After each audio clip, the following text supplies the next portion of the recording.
Okay. These days, a lot of interesting and especially heavier voices are really misunderstood in conservatories.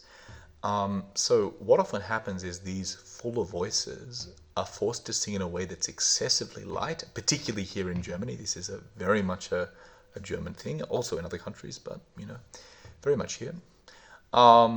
And what that means is often these voices get really, really tight and really heavy in their function as they make less and less and less sound. So you might think of it like an example of, for example, like someone who's singing as a leggero tenor, and he's making a sound like Ecco ridente in cielo,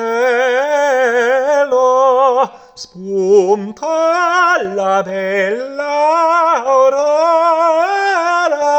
Makes almost no sound at all, right? Very, very loose vocal folds, very, very airy, very, very squeezed, actually, in its overall quality. And that guy is probably going to be told in a lot of universities, lighter, lighter, lighter, sing lighter. You're singing too heavy. That's why you have no high notes. You need to sing lighter. Now, the problem could actually be that this guy has a voice more suited to a full lyric tenor or even spinto repertoire, but he'd never know because he's backing off it so much trying to be light that you don't actually ever hear this full quality of the voice.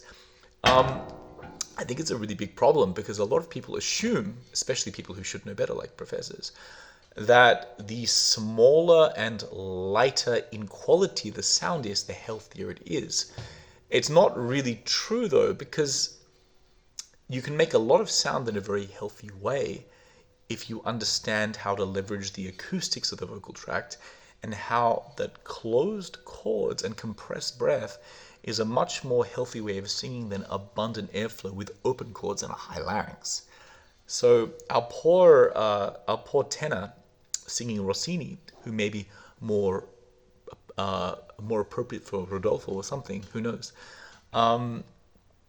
really hasn't a hope because every professor is telling him the exact opposite of what he needs to do with his voice to develop it, which is to actually get more in the body, more on the closed chords, actually much more speech-like, and I mean that in the sense of a cry.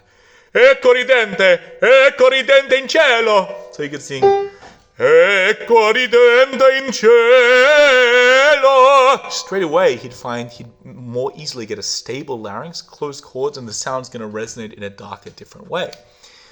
A lot of people teaching at the university level are really afraid of sounds like that, even though we hear them all the time on the professional operatic stage.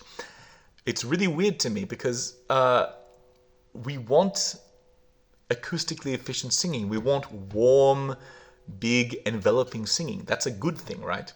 And yet, the result from universities, particularly with people with larger instruments, is really not achieving that kind of thing. It's almost going the opposite direction. So if you're one of those people in university studying, your voice is kind of screwed up and you don't understand whatever it is and you keep going lighter, lighter, lighter, lighter, maybe the problem is that your whole technique is actually completely contrary to your voice because you're forcing it to make a false leggero sound that isn't actually in your nature. Hope that helps.